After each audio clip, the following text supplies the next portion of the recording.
क्या नीतीश कुमार फिर पलटी मारने वाले हैं?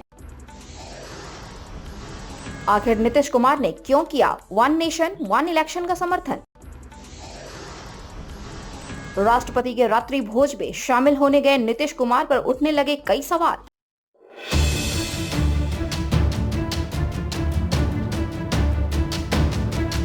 बिहार के मुख्यमंत्री नीतीश कुमार सियासत में लीक से अलग हटकर फैसले लेने वाले नेता के रूप में जाने जाते हैं। विशेषकर उनके निर्णय कई बार सबको हैरान कर देते हैं। हाल के दिनों में भी सीएम नीतीश ने फिर से अपने बयानों और फैसलों से अपने उन साथियों को हैरान किया जो नीतीश की पहल पर विपक्षी गठबंधन इंडिया में शामिल हुए हैं। यानी इंडिया के साथ रहकर भी नीतीश अपने फैसलों पर अडिग दिखते हैं, जो कई बार उनके साथियों को असहज कर देता है। दरअसल केंद्र सरकार ने पिछले एक राष्ट्र एक चुनाव की पहल की। पूर्व राष्ट्रपति रामनाथ कोविंद को समिति का अध्यक्ष बनाया। इसे लेकर जहां कांग्रेस सहित इंडिया में शामिल कई राजनीतिक दलों अपनी आपत्ति जताई, तो नीतीश के सुर बदले रहे। नीतीश ने कहा था कि वन नेशन वन इलेक्शन तो पहले से होता रहा है, यह अच्छा है। उन्होंने अपने बयान में केंद्र की मोदी सरकार की इस पहल को स्वागत योग्य होने का संकेत दिया। यानी भले ही इंडिया के शेष कई दल इसके विरोध में बयानबाजी कर रहे हों, लेकिन नीतीश ने स्पष्ट कर दिया है कि उनकी सोच इस मामले में अलग है। अब G20 को लेकर भारत की राष्ट्रपति की ओर से 9 सितंबर को एक रात्रि भोज दिया जा रहा है। इसमें विदेशी गणमान्यों के साथ ही देश के सभी राज्यों के मुख्यमंत्रियों को बुलाया गया है। साथ ही केंद्रीय मंत्रियों को भी आमंत्रित किया गया है। हालांकि इस भोज में राज्यसभा में विपक्ष के नेता मल्लिकार्जुन खड़गे को नहीं बुलाया गया है, जबकि वे भी केंद्रीय मंत्री वाला ही दर्जा रखते हैं।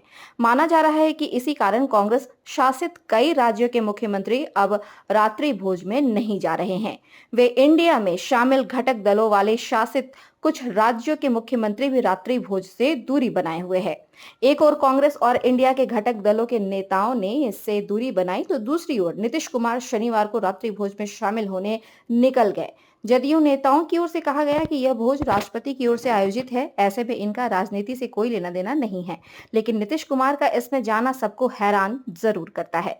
एक ओर वे केंद्र की मोदी सरकार के खिलाफ विपक्षी दलों एकजुट करने का दुरूह काम करने में सफलता पाए हैं। दूसरी ओर G20 की मेजबानी को केंद्र सरकार एक बड़ी उपलब्धि बता रहे हैं।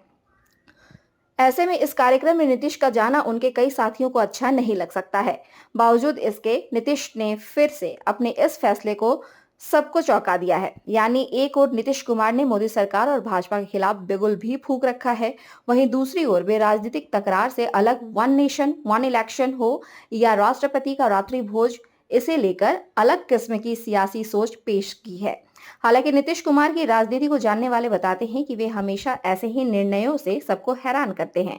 लोकसभा चुनाव 2014 के पहले एनडीए से अलग होने का नीतीश का निर्णय हो या फिर उस चुनाव के वक्त मुख्यमंत्री पद से इस्तीफा देना, इसी तरह जीतन राम मांझी को मुख्यमंत्री बनाना, फिर मांझी को सीएम पद से हटाना, 2015 के बिहार विधानसभा चुनाव के बाद कुछ महीने बाद फिर से राजद से अलग होकर एनडीए में आना, या फिर अगस्त 2022 में अचानक से एनडीए से अलग होकर राजद कांग्रेस जैसे दलों को लेकर महागठबंधन बनाने की पहल हो, यह सब नीतीश के हैरान करने वाले निर्णय रहे हैं।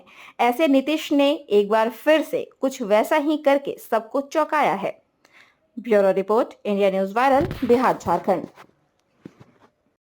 ताज़ा खबरों से जुड़े रहने के लिए हमारे चैनल को सब्सक्राइब करें और बेल आइकन को दबाना ना भूलें, ताकि हर खबर की नोटिफिकेशन आपको मिलती रहे।